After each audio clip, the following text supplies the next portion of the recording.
I feel like I'm always in a race against time, which is why I start my morning at 4 o'clock in the morning every single day and go to bed around 10 during the week and around midnight or later on the weekends. And I still get up at 4 on the weekends. So just as an example, here's just a rundown of the things that I try to get done in the course of a day. All right. So I train judo / jujitsu for an hour. I exercise for an hour. I have a day job Monday through Friday, so I got to work 8 hours a day during that, as I'm sure all of you do too. I also wrote a book. It's taken me about 12 years between doing 4 years of research, 4 years of edits, and now I'm finally about to look for a publisher, and I have to edit it also before giving it to them. All right. I also do stand-up comedy. I perform as much as I can whenever I can. I also try to rehearse about 1 hour a day. And then you have personal and family obligations and everything in between. Got a lot going on, and I'm not complaining, okay? But I need more time. I always need more time, okay? And where do I find that extra 1%? It's called procrastination. I hate it. I hate procrastinating, and honestly, I do it I don't want to say all the time to lose the message, but whenever I see myself doing it, I feel like I'm getting out of a trap that I just like got sucked into somehow, right? It is one of the worst feelings knowing that if you took up all of the minutes, okay, laying in bed, looking at your phone, and think I could be working on something. I could be doing something productive. Now, I think part of the biggest problem and hurdle to overcome is balancing all of your relationships when trying to be so busy. Because the things that I do, I love doing them, okay? But it's also a form of work, because if I'm creating something, if I am editing a document, proofing it, reading it, rereading it, I'm not necessarily doing an activity that's fun. I mean, to a degree for me, but it's still work because it's art. And that's also another reason why I love this one amazing epic book. It's called The War of Art. And it has to do with procrastination and essentially God's gifts, right? And if God gave you a gift and you're procrastinating and not doing it, okay, then essentially anything that is in the form of either procrastination, but he calls it resistance, such as you fill in the blank, whatever the reason you might not want to do something, when it's applied towards one of your gifts, that could only be a form of evil if you think about it, because sometimes you might there's a thing called like self-sabotage. You might try to trick yourself, or it could be a big opportunity. Those big opportunities, when you have to perform, you have to be brave, okay? Because you have God's grace behind you, right? And that's a gift that he gave you. But wouldn't somebody else, the guy downstairs, right, and all evil, want to prevent you from triumphing and doing great on stage that night, or being an example for him as a politician, or whatever it is that art is that you have? Your art might be a great leader, okay? That's not really an art, but it could be. I'm just trying to work with it, right? Or maybe your art is shooting a basketball or pulling a trigger. It's your gift. It's your gift is what I'm saying, right? And a lot of, just because I don't consider it an art, there's guys out there between the math, they have to do to be able to think about like archery, okay? It's an art, all right, like martial arts, all right? And I think, without digressing too much, the point is that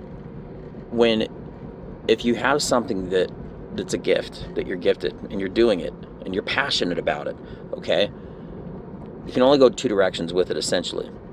And there's no horizontal line, okay? You can either get better at it or worse.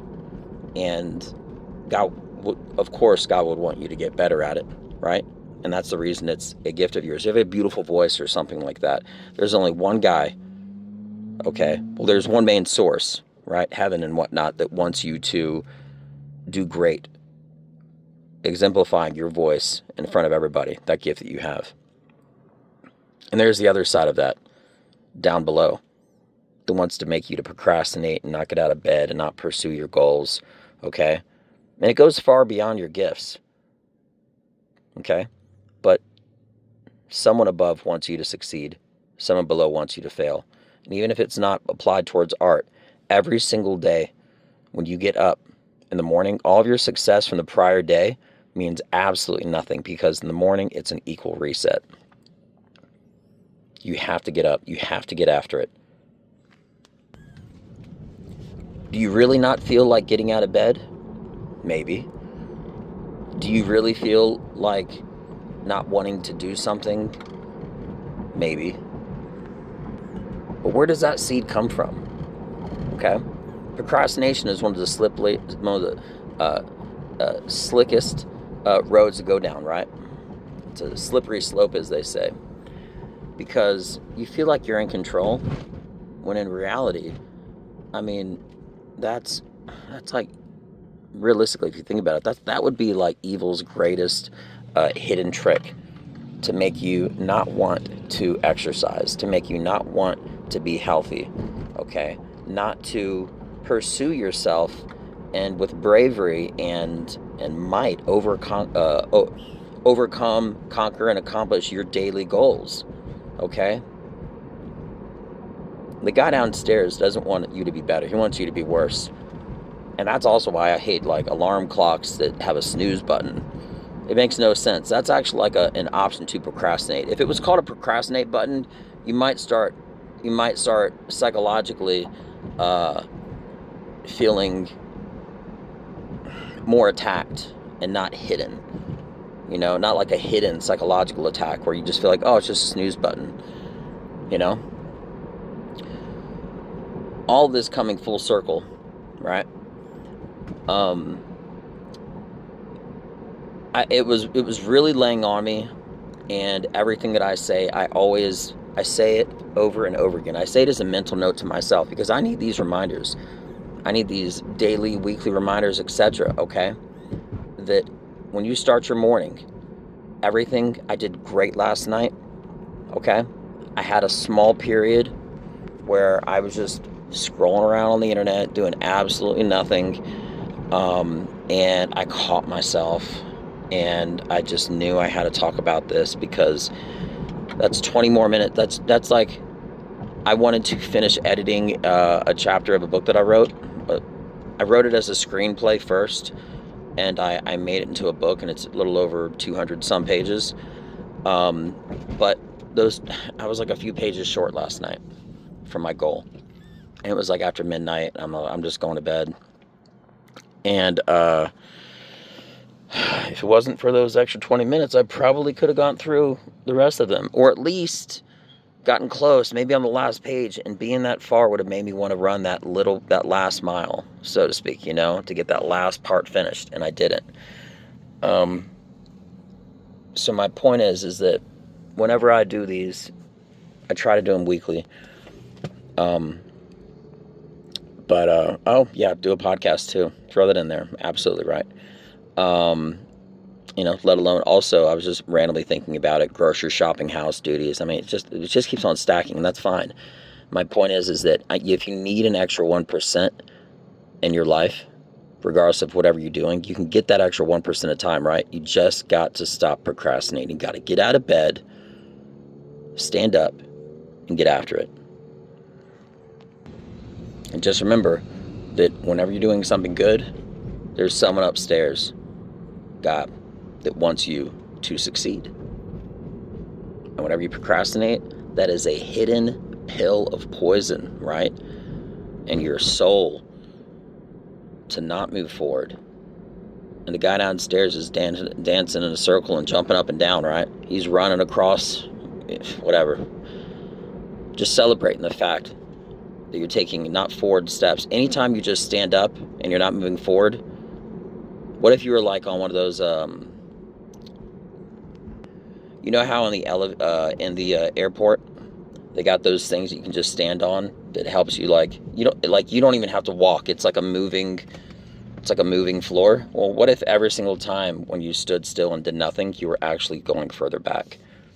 Think about that for a minute. Think about that and make it a reality, because that's also the truth. Whenever you're procrastinating, you think you're not doing anything. No, you're doing something. You're going backwards. You're not going forward, because you only have two directions that you can go. There, like I said before, there is no horizontal plane. So this is a mental note to myself to stop procrastinating, okay? To master time more, and to also know that every morning you got to start that battle over. You got to have your mental coffee. You have to be motivated. You have to have your purpose the night before. You have to think about it. And in the morning, you activate it. You execute. You get after it. So, I hope everybody has a beautiful day. If there's anything that I said, absolutely anything. You know, I actually had a girl reach out to me recently, and she said that she really liked what I had to say, and it meant the world to me, because if there is anything that I say that benefits you, the listener, the better, because I know at the very least I'm listening to me, and it's not a lie. I don't just believe myself, okay, for my own personal motivation. I say it because it's the truth. And I also say inconvenient truths to help me get to where I am psychologically right now. You know, it's the Navy SEALs and the Special Forces operators, etc., that will always tell you, and it's a valuable lesson I learned in the Army, not being a part of those operator branches, right? Those special teams branches, but it's something that I learned and was exemplified more than anything else in the Army, that how far the mind can take you. If you look at a team of Special Forces operators, a lot of times, a lot of those guys can look like the most unathletic specimens you have ever seen, but it's their mind that carries their body, okay? And they are gifted. And those are comparably, with their skill sets, their arts, it doesn't have to be an art that you think to be an art to somebody else. Sword fighting, it's definitely an art, okay? Judo, art. Writing, art. Comedy, art. And if maybe something doesn't fill in the blank as an art, you can still use the tool of pushing and grabbing that extra 1%. All right, telling somebody you love them a little bit more, instead of being on your cell phone, scrolling down, doing nothing in a relationship, okay? While being right 2 feet right beside your partner on a couch or something, okay? You could hug somebody one more time. You can give them a word of encouragement. Outside encouragement's always encouraged, right?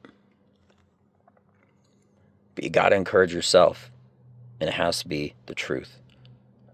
Actions and truth work together, okay? If there's anybody, as I said again, and I'm getting off right now, that listen to this and it benefits you, that's great, because that's part of the purpose. And as always, it's a mental note to myself of what I need to do, what I'm lacking, and what I'm succeeding at. And for that lady that reached out to me, thank you so much. I appreciate you listening, and I hope something that I said today helps you get 1% better in your life and your mission. And just remember, tomorrow morning, all of your success today means nothing unless you have that continued momentum. It means something, but tomorrow, you got to start all over again. So my hope is for today, and my prayers are for tomorrow. Everybody have a beautiful day. I'm Benja Well Done. Check me out. Peace.